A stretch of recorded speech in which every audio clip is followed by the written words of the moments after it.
Nuestros invitados de hoy pertenecen a dos generaciones diferentes, aunque comparten nacionalidad, vocación artística, sueños y muchas cosas más. Él es presidente de la Compañía Nacional de Teatro y ella actriz de su elenco estable. Sobre sus hombros descansa buena parte de la responsabilidad de organizar el Festival Internacional de Teatro Progresista que se desarrollará del 29 de julio al 7 de agosto bajo el lema "Que sea humana la humanidad". Ariana Isabel León Mesa, Carlos II Arroyo, bienvenidos. Gracias. ¿Qué tal? ¿Cómo se sienten? Bien. Chévere. Sí. Unidos por el teatro y por el amor. ¿Mm? ¿Cierto? Eso dice. ¿Cuándo se enamoraron del teatro? No, no me conteste eso. Primero, Ariana, es que esto es una norma en este espacio. Averiguamos por qué el invitado o la invitada se llama como se llama. ¿Por qué te llamas Ariana Isabel? Bueno, lo cierto es que mi mamá quería llamarme Mariana Isabel. Supongo que el Isabel porque combinaba. No, la verdad es que esa historia no me la sé. Pero se embarazó al mismo tiempo de una amiga de la infancia de ella. Y la amiga llega un día y le dice que va a llamar a su hija Mariana Luna. Y mi mamá dijo, no podemos tener dos hijas que se llamen igual. Empezó a pensar, y ya cuando tiene la fecha del parto, resulta que yo iba a nacer en abril, signo Aries. Y dijo, pues le quito la M y queda Ariana, de signo y de nombre. Muy bien. Ariana Isabel. Carlos II. ¿Por qué se pusieron así? El mío no es tan alegre. Mi nombre iba a ser Elcar, por Elda, que es mi mamá, y Carlos, que es mi papá. A mi mamá se le olvidó cuando parió y me puso Carlos II, porque era el segundo hijo de mi papá. El segundo hijo de tu papá. O sea, el primer hijo de papá. O sea, él se llama Carlos Alberto, yo soy su primer hijo, el mayor, y entonces soy Carlos II. Como un rey, pues, como una cosa nobiliaria. Así es. Sí. Pero tu papá no era teatrero. No, papá maestro de escuela, educador, político y campesino de Chabaquén.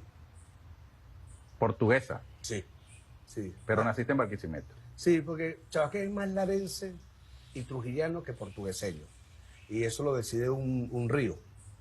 Durante muchos años el puente desembocadero no existió y la gente de Chabaquén o de Vilcucuy jamás pasó para Guanare. O sea, siempre pasó o para Boconó o para Barquisimeto. Entonces, por eso esos dos pueblos tienen otra connotación distinta a la llanera. Ahora, en el caso de Ariana, lo teatrista, porque a ustedes no les gusta que lo llamen teatreros, como se llama. ¿Ah? A mí sí. ¿A ti sí? A mí sí, sí. Ah, porque hay un movimiento muy, digamos, tajante en que es teatrista, ¿verdad? ¿Sí o no? Teatrero me ¿No suena te molesta? mejor. ¿Sí? Ah, bueno, imagínate. Está bien, Tiene está bueno. dos teatreros aquí. Sí. Así es. Mira, pero lo teatrera, en tu caso, sí te viene de estirpe, ¿no? Desde pequeñita. Mi mamá tiene un cuento muy gracioso que cuando yo nací tenía 3 meses de haber nacido y hubo un festival, no sé si fue Occidente u Oriente. Y bueno, invitan al grupo de mis papás a hacer función y mi mamá, que es pata caliente, dijo, yo me voy con mi muchacha. Entonces me tenían en la van comiendo cambur manzano. Todo, me comían las hormigas. Y mi mamá, no importa que se va a salir bien. Y así me crié, en butaca.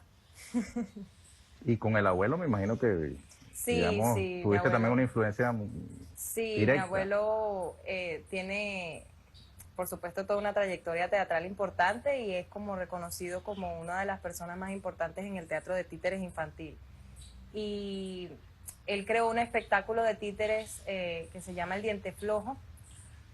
Y ese es un espectáculo que hasta el día de hoy mi papá y mi tío siguen presentando a los niños. Por cierto, es muy pertinente porque hoy es Día del Niño, el día en que está apareciendo esta entrevista al aire, ¿no? Sí, sí. José León tuvo una trayectoria de décadas aportando a la alegría de los niños, ¿no? Es así. Y entre esos niños estabas tú. Tú asististe mucho a esos... Y en mis fiestas infantiles eran títeres. Además, mi padrino, quien me bautizó de iglesia, es mimo.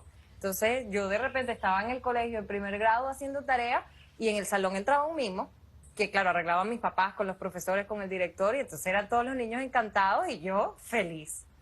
Sí, mi infancia fue llena de teatro. Sin embargo, estudiaste comunicación social, no te fuiste por las artes.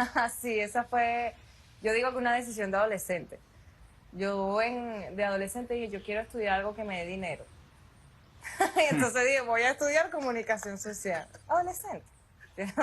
Adolescente. Entonces, Me hice prueba en varias universidades, quedé finalmente en la Universidad Católica Andrés Bello, becada por promedio, e hice mi carrera y decidí el audiovisual. Sin embargo, a pesar de haber decidido comunicación social, siempre dediqué parte al teatro. Entonces, mi tesis de grado fue un documental que se llamó Los Invisibles del Teatro, entrevistando a todas aquellas personas que trabajan en el teatro y quizás no son tan mediáticas como los actores de cine o de televisión. Pero sí, tengo entonces como dos tendencias, ¿no? Tengo comunicación social y tengo de corazón y de la escuela del mundo el teatro. Pero ejerces el teatro. Esa es tu vida, ¿no? Sí. Tú además de actriz eres productora, ¿no? Sí. Cierto. En el caso tuyo sí estudiaste teatro, ¿no? Sí. ¿Dónde te formaste, Carlos? Yo también tengo ¿cómo es? Como una forma de vida en relación a la cultura, ¿no? No sé por qué razón, pero de alguna manera, desde muy pequeño, yo siempre le echaba la culpa a mi mamá por eso, porque me puso de niño Jesús, como a los 3 meses de nacido. Y yo le digo, la culpa de que yo sea actor es tuya, así que no reclames. Estabas calvito en esa época también, ¿no? No, tenía mucho pelo. ¿Ah, sí? Tenía unas greñas grandotas como parecía la payasita de Funifa. Y bueno, hice teatro, estudié aquí en Caracas, en Petare, en la escuela Porfirio Rodríguez. Ahí egresé en el 85. Y bueno, yo creo que yo he dedicado toda mi vida al teatro, desde niño. Yo nunca he hecho otra cosa, pero profesionalmente desde el 81 he hecho y he vivido solamente Tú al sí teatro. sabías que estudiaras lo que estudiaras, no ibas a conseguir lo que ella buscaba. Ah, no, para Fortuna nada. que ella buscaba. Para nada, nunca tuve esa ilusión. Mira, pero tuviste grandes maestros, ¿no? Humberto Orsini. Sí, como no. En esa escuela, en ese momento, tenía mucha fuerza. Ahí estuvo Paul Williams, Humberto Orsini, Franklin Tovar, Gilberto Pinto, que para mí es mi maestro. O sea, Márquez Páez, el hermano de Gilberto, Armando Gota. O sea, que fueron grandes maestros que tuvieron en esa escuela. Luego salí de allí, me fui con Humberto Orsini, trabajé un tiempo con Humberto en 2 montajes. Y después me fui otra vez a Portuguesa. Y me dediqué al teatro hasta ahora. Tengo más de 40 años ya en esta profesión. Mira, y ahora, en este momento, que estamos en medio de 3 festivales. Estamos en la ruta del Festival Escolar César Rengifo, tercero, a cargo del Ministerio del Poder Popular para la Educación, el movimiento para niñas, niños y jóvenes César Rengifo. Correcto. Está el Festival de Artes Escénicas Universitarias, ¿no? Sí. Que también está en desarrollo, y ahora vamos al Festival Internacional de Teatro Progresista. Es una muestra muy distinta, un retrato, una fotografía muy distinta de la que, si echas hacia atrás la película, te conseguirías cuando el mundo de las artes escénicas estaba más bien clamando porque se reabrieran los teatros, porque la pandemia obligó a poner un freno, ¿no? Sí, ciertamente. O sea, uno intentó inventar fórmulas. De hecho, hicimos varias cosas con video, intentando buscar una forma de una realidad, inspirándonos un poco en encontrar un diálogo, pero que va, o sea, el teatro son 3 elementos básicos: público, texto y actor. Sin esos 3 elementos no hay teatro. O sea, al no estar el público allí... O sea, que hacer una obra de teatro, una escenificación determinada, delante de una cámara o con un teléfono, eso no le genera lo mismo. Es que se convierte en cine, porque al intentar mantener, hicimos varios intentos, y al intentar mantener el espíritu teatral, no era ni una cosa ni la otra. Entonces no transmitía ni lo que puede transmitir el cine ni lo que transmite el teatro. Entonces, o te vas a hacer cine sobre una obra de teatro que por supuesto tiene otros elementos diferentes, sobre todo a nivel de actuación, o registras una obra. Pero no hemos encontrado una manera donde el teatro se pueda fusionar en video. Sí. Hubo esfuerzos mundiales. Todos los artistas, digamos, de este tiempo tuvieron que apelar a eso por la pandemia, ¿no? Hubo gestos como lo de Eugenio Barba. Eugenio Barba, la primera posición fue rechazar absolutamente cualquier forma audiovisual en relación al teatro y terminar haciendo teatro para las cámaras, porque era la única forma en ese momento que existía. Pues. Entonces, claro, tú haces la retrospectiva y lo ves allí y dices, ese silencio y hoy en día hacer 3 festivales en un mismo mes, tú dices, o sea, la cosa es cíclica, vuelve, la vida vuelve la actividad, vuelven a abrirse los teatros, vuelven los problemas de iluminación, de la conexión del portero, de la taquilla. Eso es la salsa donde hemos vivido toda la vida. Bueno, ya vamos a hablar del festival, particularmente el internacional, para que nuestras usuarias y usuarios sepan quiénes vienen, qué vamos a ver de Venezuela también. Hay grandes noticias. Entiendo que se postularon 189 agrupaciones teatrales en toda Venezuela con propuestas escénicas. No se pudo escoger a todas, por supuesto, en esta ocasión, pero eso habla de una vitalidad, ¿no? Y de una voluntad de creación, de expresión que no puede quedar en el vacío, ¿no? Cierto. Correcto. Así es. Vamos a hacer una pausa. Al regreso, como es inevitable, uno tiene la curiosidad periodística y también la inclinación al chisme. Ustedes nos van a contar al regreso de la pausa cómo fue que se conocieron y cómo hicieron pareja. Vamos a la pausa y venimos con Ariana Isabel León Mesa y Carlos II Arroyo. Aquí, con Ernesto Villegas.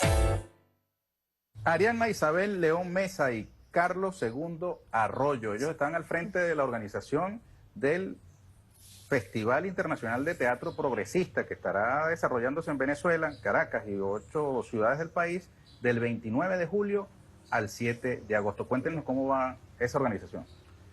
Ay, bien. Bien. No, de verdad bien. Es un parto. ¿Ah? Es un parto. Sí, sí, es un parto, porque bueno, es como reconstruir unas formas de hacer un encuentro, ¿no? Y hacerlo con la curaduría que requiere un Festival Internacional de Teatro Progresista.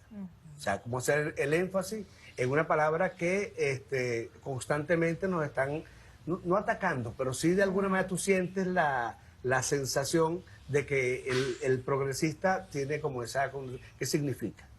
Y ¿Cómo lo respondes tú? Y todo el mundo lo sabe. Yo le digo, nosotros hemos hecho un teatro y una plataforma teatral para la humanidad. O sea, nosotros creemos en un teatro que tiene que producir un pensamiento crítico, que tiene que producir una dialéctica, que tiene que producir un impacto en la humanidad. Sin eso, el teatro no existe. O sea, para mí no existe. O sea, eso no niega la posibilidad de que existan otros teatros. El problema no es eliminar o negar lo demás. Es decir, nosotros creemos en esto. Y esto es lo que empoderamos y esto es lo que hacemos. ¿Y qué tal ha sido la receptividad internacional a esta iniciativa? Muy bien, muy bien. O sea, nosotros en este momento logramos elegir 12 países con 17 espectáculos, porque los festivales tienen un tiempo y una capacidad de recursos económicos finita. O sea, y la expectativa no da para la cantidad de invitados que quieren venir al festival y que quieren venir a reconocer la experiencia en Venezuela y quieren reactivar después de 2 años de pandemia cómo hacer teatro en otros lugares, ¿no? Y ha sido la ayuda de compañeros y compañeras en la curaduría del festival fue muy importante. Vía Martínez Tavares, Nicky García, Octavio Arbeláez, fue gente que con el perfil que le dimos empezó a convocar.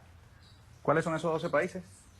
Argentina, Bolivia, Burkina Faso, de África, Colombia, Cuba, Ecuador, Nicaragua, México, Ruanda, Uruguay, España. y España, y las Islas Canarias. Eso es correcto, esos son los 12 países. Y está en 17 espectáculos. Perfecto. Y desde el punto de vista nacional, ¿hay cuántas agrupaciones que van a estar presentándose? Hay 30 agrupaciones para la sala, elegidas de 12 estados y la ciudad de Caracas. Y hay 17 espectáculos para comunidad, para teatro de calle y para teatro infantil. O sea, la oferta nacional son 47 espectáculos. ¿Quedan por fuera una gran cantidad? Sí. Una abrumadora mayoría. Hay Sí. que hacer algo con eso, Carlos, una política nacional para que haya lo que en algún momento se intentó construir, una red, Sí. una red nacional de teatro y circo, ¿cierto? Cierto. Tú estuviste involucrado en eso. en su momento. Mucho, y mucho. Yo sí creo como es que hay una realidad con la cual uno se enfrenta, ¿no? Y esta realidad de la convocatoria fue muy impactante, porque tú sientes de alguna manera que los teatros cerrados, en la pandemia, el bloqueo económico generó una dispersión de la actividad teatral como una cartelera fija. Entonces, cuando tú te encuentras con 180 propuestas escénicas, tú dices, hay un teatro vivo, hay un teatro que está haciéndose de distintas maneras en todo el territorio nacional. Gente de carne y hueso. Es correcto. ¿Qué hacer, qué hacer con esa política? Y comenzar de alguna manera con una selección no era como el mejor camino. Los festivales son los festivales y tienen un formato como tal. Pero como... Todo festival supone una selección. todo festival. Eso es absolutamente natural. Ahora, eso no quiere decir que todas esas 189 propuestas no pueden impulsarse a lo largo del tiempo para que se lleven a cabo, ¿no? Y deben para que impulsarse. haya sus montajes respectivos. Sí, deben impulsarse. Es reconocer que existe teatro en Táchira, en Mérida, en Ciudad Bolívar y en Puerto Ordaz. O sea, y cómo hacer directamente para colectivizar un sentido de tejido social que permita que esa fuerza se visualice. Ariana, ¿cómo ha sido para ti la experiencia? Es tu primer festival, Es mi primer digamos, festival. de parte del equipo organizador, ¿no? Es correcto. Realmente he participado en festivales pequeños cuando mi mamá trabajaba en el IAEM, ayudándola, ¿no? Por eso más o menos tengo como un manejo de herramientas básicas que me ayudaron a navegar en esta ola que estos señores llevaban a millón. Yo recuerdo que se recibió la indicación de que había que preparar un proyecto de festival y Carlos nos convocó, creo que fue el 4 de enero, a mí, a Yuraí y él a sentarnos en la oficina de la Compañía Nacional de Teatro y para mí yo estaba totalmente impactada de cómo esas dos personas dibujaron todo el festival sin que se les escapara nada y yo con la computadora copiando y decía, pero ¿de dónde tienen esa información? ¿Cómo se la aprendieron? ¿Cómo la saben? Y cosas que yo jamás me imaginaba, o sea, detalles que solo se aprenden en el hacer. Que bueno, que ahora ya yo me llevo un conocimiento para el futuro grande, bastante grande. Ha sido muy, muy provechoso y muy encantador trabajar al lado de Aníbal y ver cómo Aníbal Grum. Aníbal Grum en su papelito agarra como unas 8 hojas carta y las pega con tiro y empieza a dibujar los teatros y las fechas, los horarios, y ahí va con toda la selección que le dieron y va como un rompecabezas, saca aquí, mete allá, no sé qué, ¿verdad? Y yo le decía, pero ¿por qué no movemos esta aquí? Y me decía, no podemos moverlo y te digo las razones. En este día tenemos tantas funciones, no sé qué, y es una cuenta matemática que yo digo, yo me voy a sentar aquí, yo voy a escuchar y voy a ver, porque hay gente que sabe mucho y hay que aprender. Así es, hay que aprender. Estamos aprendiendo todos porque además en condiciones difíciles, ¿no? Desde el punto de vista económico no se están, digamos, disponiendo de ingentes recursos económicos para llevar adelante esto. Por cierto, es de precisar que esta iniciativa se lleva adelante en el marco de la conmemoración de los 30 años del 4 de febrero y los 20 años del 13 de abril. Forma parte del cronograma de actividades que el presidente Nicolás Maduro Moros aprobó para esta conmemoración.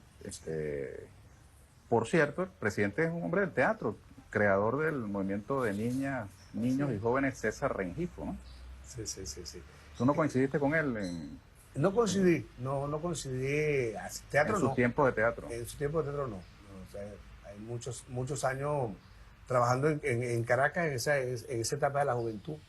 Pero no coincidimos. Creo que él hacía un teatro en las comunidades, yo hacía un teatro que pretendía ser profesional, porque como esos errores de adolescencia, yo también creí que el teatro me iba a ser un hombre muy famoso. ¿Tú no buscabas fortuna como ella, pero sí fama? Sí reconocimiento a nivel mundial. Y después uno entiende que eso no es así. Pero algo de reconocimiento tiene. Sí, El presidente de la Compañía Nacional de Teatro, que tampoco sí, todo el mundo lo es. No, sí, es cierto. No, y uno tiene un reconocimiento de muchos años de trabajo con mucha gente. Una de las grandes virtudes que Tú estuviste al frente de la Compañía Regional de Teatro de Portuguesa, ¿no? Sí, soy ¿Cuánto fundador. tiempo estuviste? Fundador. ¿Cuánto Sí. tiempo estuviste ahí? Desde el 91 que la fundamos hasta el 2017 que me vine para acá. O sea, 4 años después nació esta muchacha. ajá. ¿Cuándo se flecharon entre ustedes? ¿Cómo fue ese cupido? Yo creo que es parte de esa locura, así que cuéntalo. Sí, no, bueno, pues eso ya no se dice, eso se sabe. No, realmente nos conocimos cuando él llegó, por supuesto, bueno, uno lo conoce de referencia porque es no solo fundador de la Compañía Regional de Portuguesa, sino además llevó adelante durante muchos años el Festival de Teatro de Occidente, que era un festival a donde todos los caraqueños querían ir, porque había una tal perra que llora, que no voy a decir qué es, y lo dejaré aquí a la intemperie, como Esa perra comentario suyo. que llora lo explicarás más adelante, Carlos Arroyo. Y por supuesto lo conozco de referencia. De hecho, para mi documental de Los Invisibles del Teatro, lo voy a decir públicamente, yo lo contacto para hacerle una entrevista, porque bueno, yo quería a maestros no solo caraqueños, sino quería abarcar todo el país en una especie de reconocimiento también a los trabajadores del interior. Bueno, nunca me dio la entrevista. Nunca me dio la entrevista, no hubo manera, no nos contestaba, nos decía, sí, ya voy a Caracas, no llegaba. Total, que lo tuvimos que sacar porque no nos quiso dar la entrevista. Como dicen por ahí, se batía su champú. Es correcto, no sé con cuál pelo, pero se lo batía. Y bueno, ya luego en el 2017 llega a Caracas, allí ya sí lo conocí más de cerca, amistad normal, la que puede tener uno compartiendo socialmente. Y luego en el 2018 entro en la Compañía Nacional de Teatro, me convocan porque las actrices que hacían el personaje que se estaba requiriendo tenían que hacer una gira con el espectáculo Baño de Damas. Y se quería el estreno mientras ellas estaban de gira. Entonces me llaman a mí para que ocupara el personaje, para que pudiese hacer el personaje. Y de ahí lo demás es historia. Se ocupó la vida de ellos. Ahora, es bonito, y yo me atrevo a tocar este tema porque ustedes por las redes lo abordan, ¿no? Es un tema nada escondido, ¿no?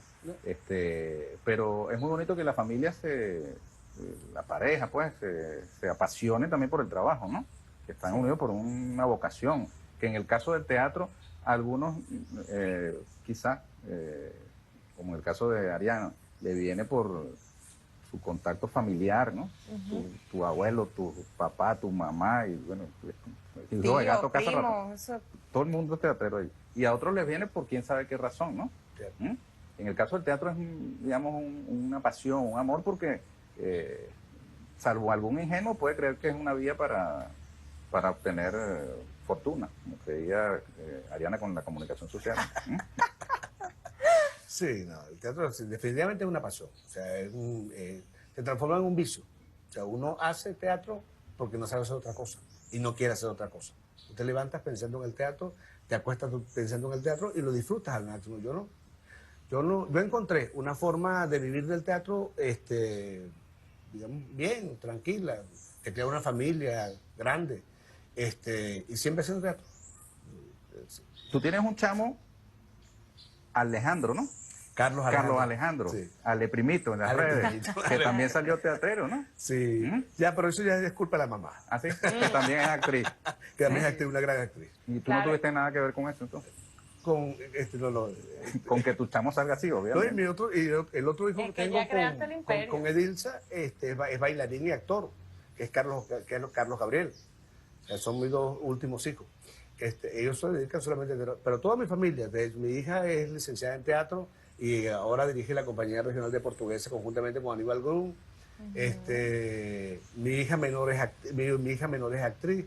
O sea, después de mí, ellos no aprendieron una cosa interesante, sino que se dedicaron al teatro. Yo sé que tú eres fundador de una dinastía en este tema. Es De los correcto. Arroyos. Ahora, ¿cuál es la diferencia entre el teatro, entre la pasión por el teatro y, por ejemplo, el cine o la televisión?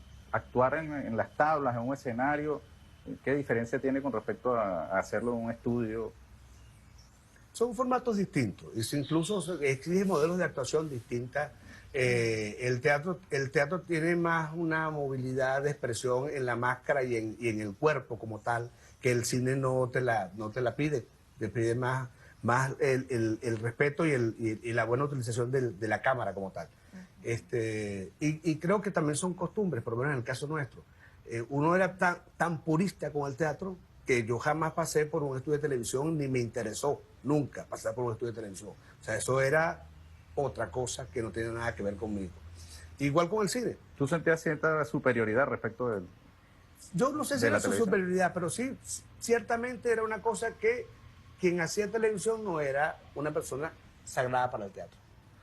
Estupideces, pero bueno, pero eran las de uno. Sin O sea, embargo, por ejemplo, actores como Rafael Briceño, Son grandes en el teatro y grandes en la televisión. ¿Cómo no? Sí. Pero también hay actores como Omar Gonzalo, que fueron un gran actor de teatro, y puede pasar por cualquier lugar y no ser reconocido, sino por la gente de teatro. Los invisibles del teatro. Sí, sí. ¿Cómo lo ves tú?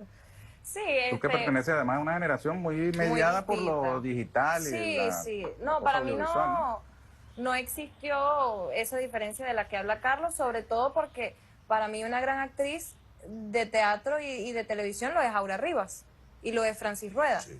Entonces, en mi cabeza esa distinción no estuvo. Lo que sí es que ciertamente son tendencias distintas de actuación, y el maestro director por allá me podrá decir, porque claro, grabábamos el video de la promoción del festival y yo teatro pegaba aquellos alaridos y él me decía, pero tranquila, bajito, tranquila, estamos aquí. Claro, porque la proyección de la voz en una Claro, sala sí, no, y debe es la ser costumbre. muy distinta a la que estamos Es usando correcto. ahora, por ejemplo, ¿no? Es correcto, sí. En el teatro es difícil tener susurros, aunque ahora, digamos, también hay mecanismos de amplificación, microfonía que se utilizan en los escenarios, ¿no? Con bastante calidad. Pero uno le dice a Aura que use un micrófono inalámbrico y te mira con una cara de desprecio Sí. que no... ¿Verdad? Es una es ofensa. una ofensa. O sea, para ella tiene un aparato fonador que sirve para el teatro y por lo tanto no requiere micrófono. Correcto. Entonces, claro, los actores más jóvenes te piden profesionalmente un micrófono porque además el nivel auditivo es totalmente distinto a lo que se hacía teatro hace 20 o 30 años, al ruido que hay hoy en día con los celulares, con la gente que camina, que entra. O sea, son distintas formas de encontrarse con el público. Sí. Pero sin embargo, un teatro de la escuela antigua no te usa el micrófono en un escenario. ¿No? Mira, ¿qué les parece el festival escolar, ¿vale? Que es yo estuve en el cierre del Encuentro Nacional y es muy emocionante ver a los niños sumergidos en esa pasión que ustedes ya como adultos también tienen, pero en el caso de los niños es enternecedor. Sí. ¿Mm? Sí. No, es que además es una cosa hermosa porque el teatro escolar no solamente se visualiza en este festival que está haciéndose en julio, sino que tiene una carrera inmensa en todo el año. O sea, si uno busca un movimiento importante en el teatro venezolano, lo consiguen en las escuelas. Sí. O sea, hacen toda la vida, hacen teatro, y es impactante el movimiento que hay allí, igual que en los liceos. Es impactante el movimiento teatral que existe en los liceos, solo que no tienen como la tarea de visualizarse como una carrera teatral, pues, porque no es su objetivo.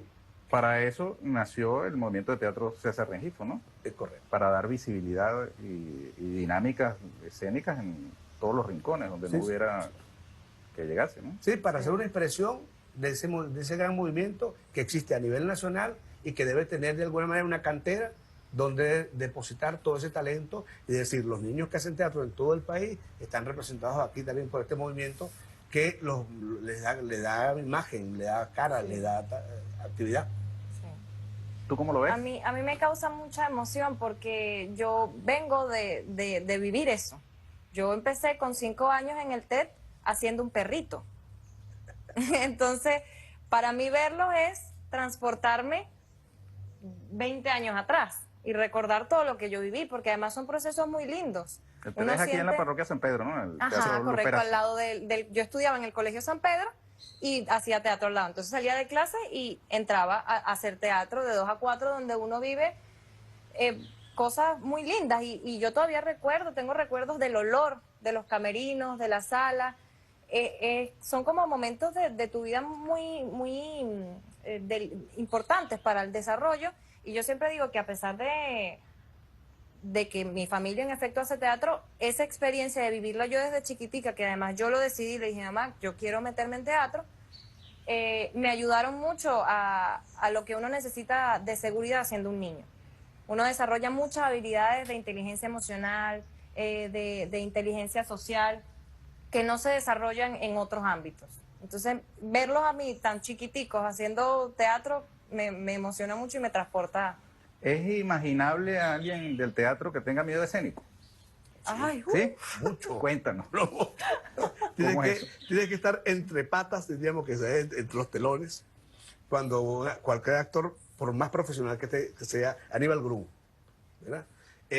un actor, no sé, 60 años de carrera. Verlo temblar entre patas porque le corresponde salir. Y con el miedo escénico, y yo no lo puedo hacer. Carlos, ¿qué es lo que tengo que decir? ¿Cuál es la letra? Como si fuera la primera vez. Como si fuera la primera vez. Sí. Y cuando una vez sale, que hace el primer paso y pisa el escenario, que la iluminación lo toca, aquello se transforma en otra cosa, ya que es un monstruo en el escenario, y cuando vuelve a salir, vuelve a seguir temblando y decir, ¿cómo lo hice? Salió bien.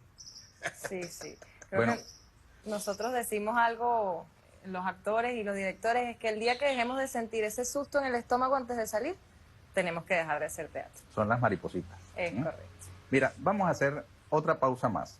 Al regreso, yo quiero que ustedes nos den más detalles, por supuesto, de lo que tenemos preparado para el Festival Internacional de Teatro Progresista, pero yo quisiera que explicaran a quienes nos escuchan el origen de una expresión que puede causar un poco de estupor al que se aproxima al mundo del teatro detrás del telón y escucha cuando poco antes de comenzar la función alguien le dice al actor, a la actriz, al director, a la directora, mucha mierda.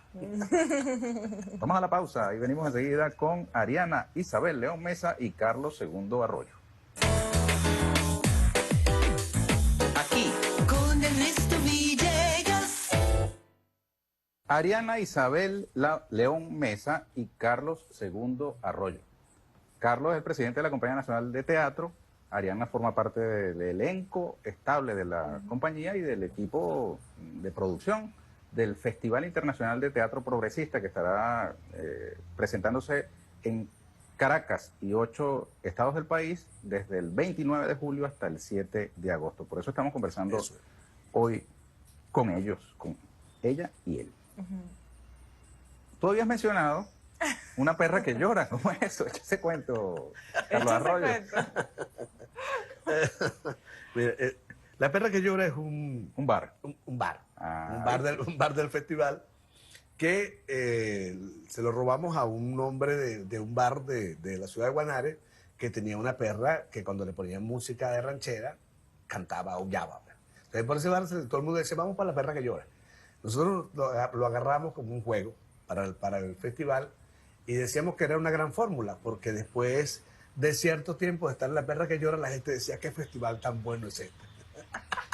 Entonces, Mejora sustancialmente la opinión sobre el festival. es correcto, entonces esa era la catarsis que hacíamos con la perra que llora. Oye, pero entonces hay que montar en el Festival Internacional de Teatro Progresista una perra que llore. Te La tenemos. la tenemos. ¿La tenemos, sí? Sí. Sí, estamos- ¿Con ese nombre? No. No, bueno, ya, ¿Por qué ya no? casi que se va a llamar la perra que llora Caracas. No, realmente, más allá del bar como tal, es que es un espacio donde uno puede compartir con el resto de los invitados del festival. Entonces uno comparte de una manera distinta con esos invitados internacionales o nacionales. Y es un espacio bastante agradable donde, bueno, la gente va y se divierte, se relaja y habla de teatro. Entonces nosotros aquí en este festival estamos planificando hacer un punto de encuentro en el Teatro Alberto de Paz y Mateo, donde se están planificando hacer como varios espacios, donde se pueda vender comida, donde pueda haber espectáculos de teatro tipo café concert, y bueno, la gente vaya y se divierte y baile. Puede haber chocolate y cocuy. También. Y a eso le sumamos que también el café del Teatro Simón Bolívar, del Teatro Bolívar, va a estar abierto para el festival como otra propuesta de punto de encuentro. Muy bien. Mira, antes de la pausa yo les preguntaba sobre una expresión común en el teatro, que antes de empezar una función, la gente para desearle bien, que le vaya bien, se dicen algo que es escatológico. Dicen, mucha mierda. ¿De dónde viene eso? No sé, que eso es muy divertido porque cuando tú trabajas de repente con músicos, tienes la orquesta allí y con los actores, tú normalmente dices eso. Dice, cuando antes de abrir el telón, todo el mundo se agarra de las manos y dice, mucha mierda. Y entonces para los músicos es como que, ¿qué pasó? Pues me estás insultando. O sea, ¿yo qué te hice? Pero no, tiene que ver lo que se dice es que tiene que ver con una costumbre en Europa de las carretas. O sea, si las carretas iban al teatro, ¿verdad? Que llevaban al público y se amontonaba el excremento de los caballos. Y entonces, mientras más alta era, o la mayor cantidad de excremento había más éxito de público en la sala. De allí viene la expresión. Muy bien. No tiene nada que ver entonces con, No. con que dentro de la sala haya eso. No. Mira, en Venezuela hubo, a petición, por impulso de un grupo de teatreros o teatristas, como gustan llamarse, un cambio en el día oficial del teatro, Sí. que se celebraba en junio, ¿verdad? Y se estableció una fecha en noviembre. Correcto. Cuéntanos. Creo ¿Por que- qué, Carlos? Mire, creo que en el 73, si no me equivoco, se crea ese primer decreto del 28 de junio del 1600 como el documento más antiguo de alguna representación teatral en Venezuela, ¿verdad? El maestro Luis Pardi quien hace esa propuesta y son un documento que hay un permiso que se le da para la representación de un grupo de teatro en la Plaza Bolívar. Que de lo Caracas. expide la autoridad colonial, pues, la autoridad correcto. española. Ese documento se cae a los 5 años, incluso Germán Lester y el mismo Leonardo Parra Jiménez impulsan un documento más antiguo que es de 1595, ¿verdad? Que nunca floreció porque la fuerza que se tenía del movimiento del 28 de junio era grande, o sea, estamos hablando de que detrás de eso estaba el Ateneo de Caracas y era palabras mayores. El maestro César Rengifo, ¿verdad? Y Carlos... se me olvidó el- Hetzel. Carlos Hetzel, gracias. Empezaron a impulsar un documento de la República, que es el permiso que el Libertador emite para la reconstrucción del Teatro del Conde, que había sido destruido en el terremoto de 1812. El Coliseo, ¿no? El Coliseo, ¿verdad? En la esquina del Conde, que es donde estaba ese teatro como tal. Da el permiso y nosotros decimos que esa fecha para nosotros tiene mayor significado porque tiene que ver con la República, tiene que ver con un momento de la descolonización, o sea, es decir, cuando somos Venezuela propiamente dicho como república, nosotros impulsamos este documento. Esa fue la razón por la cual durante más de 40 años, gente como Gilberto Pinto, gente como las Mendoza, y fueron diciendo la fecha no es el 28 de junio, no podemos conmemorar una fecha colonial, es el 13 de noviembre, que es nuestro primer documento teatral como república. Hasta que el noviembre del 2019, el presidente, en una propuesta que hace el jefe, y llega, Recogiendo el impulso que ustedes le habían dado a eso. Sí, recogiendo eso, es cierto. Y nosotros lo que hicimos fue recoger también el impulso de Oscar Acosta, de mucha gente que estaba impulsando eso, lo propusimos. Y en noviembre del 2019 se firmó el decreto de la modificación de la fecha. Todavía hay quienes conmemoran el 28 y hay una pugna allí por las fechas no hay- o la confusión que también... No hay que negar, esperar. primero hay una costumbre, sin ninguna duda, del 28 de junio. Y no hay que negar que en nuestras posiciones políticas hay gente que lo hace más que porque le importa el 28 de junio, es por tener una posición política contraria a lo que nosotros impulsamos. Ok, se entiende. Mira, ¿qué les parece el lema que caracteriza el Festival Internacional de Teatro Progresista, que sea humana la humanidad, cantada por Ali Primera? ¿Pega con el teatro o no pega? Claro. De hecho, que le preguntabas hace rato a Carlos cómo él explicaba el término progresista, pues mi manera de definirlo ha sido que sea humana la humanidad. O sea, nosotros aquí vamos a presentar espectáculos que logren que sea humana la humanidad. Esa ha sido mi forma de definirlo. Yo no sé si está bien o está mal, pero para mí eso significa.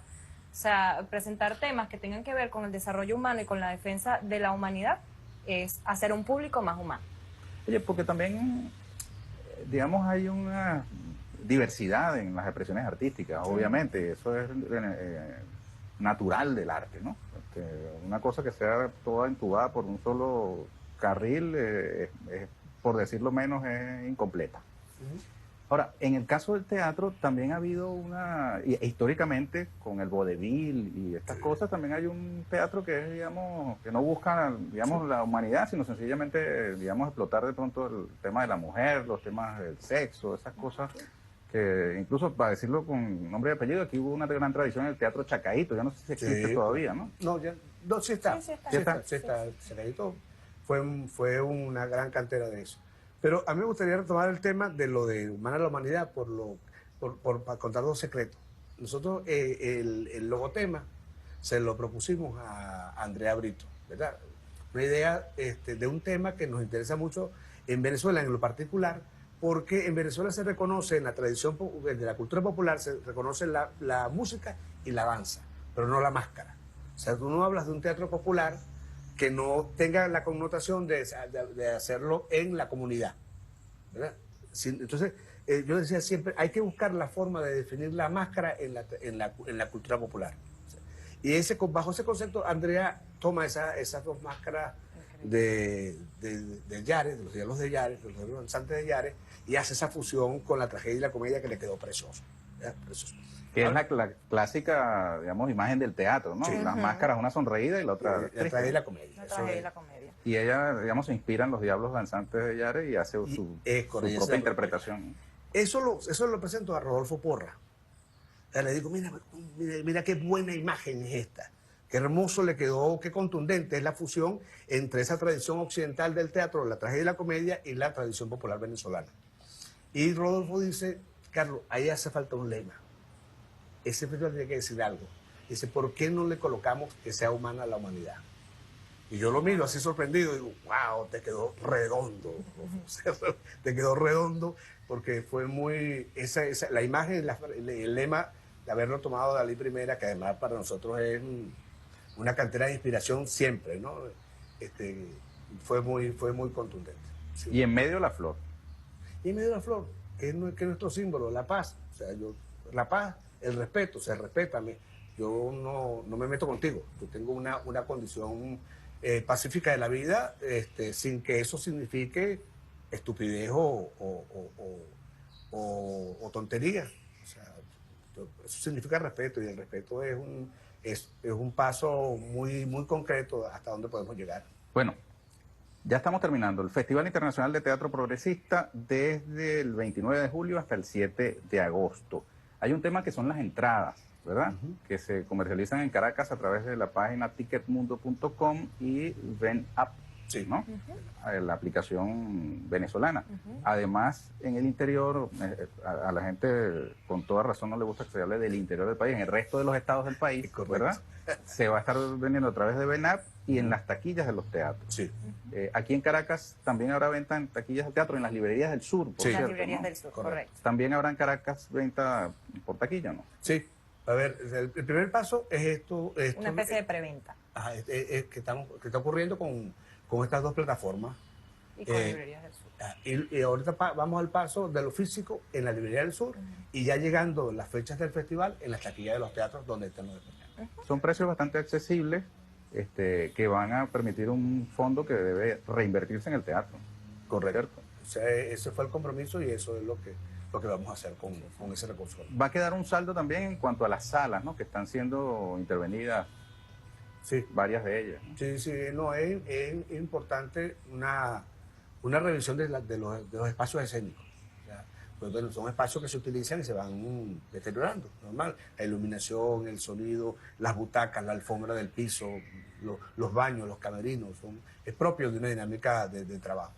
Que el festival tenga un espacio también para reconstruir, no sé, camerinos en UNEARTE, sonidos en Alberto de Paz y Mateo, bombillos de iluminación profesional de los teatros para las 14 salas que van a estar ubicadas en el festival, es siempre un cariño. Además, las salas lo agradecen profundamente, mucho más allá de algún tipo de alquiler. O sea, ya tener el elemento para trabajar significa que uno dice, como diría Carlos Alejandro en el video, wow.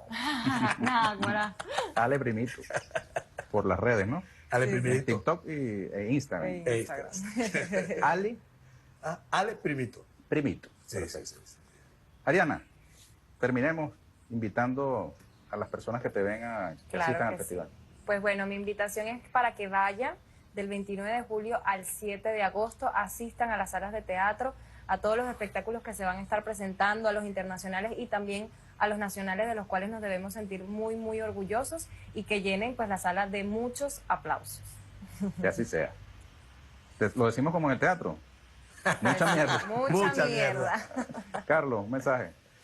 No, la invitación desde el 29 de julio hasta el 7 de agosto, Caracas y 8 estados del país van a poder disfrutar de una hermosísima fiesta teatral. Así que los esperamos en los horarios de 11 de la mañana, 3 de la tarde, 5 de la tarde y 7 de la noche. Gracias, Carlos Arroyo. Gracias, Ariana. A ustedes, amigas y amigos, denle un beso a los niños, un abrazo y los mejores augurios hoy que se celebra el Día del Niño y la Niña. Y los esperamos en una nueva emisión aquí con Ernesto Villegas, siempre con muchísimo respeto por usted. Hasta la próxima.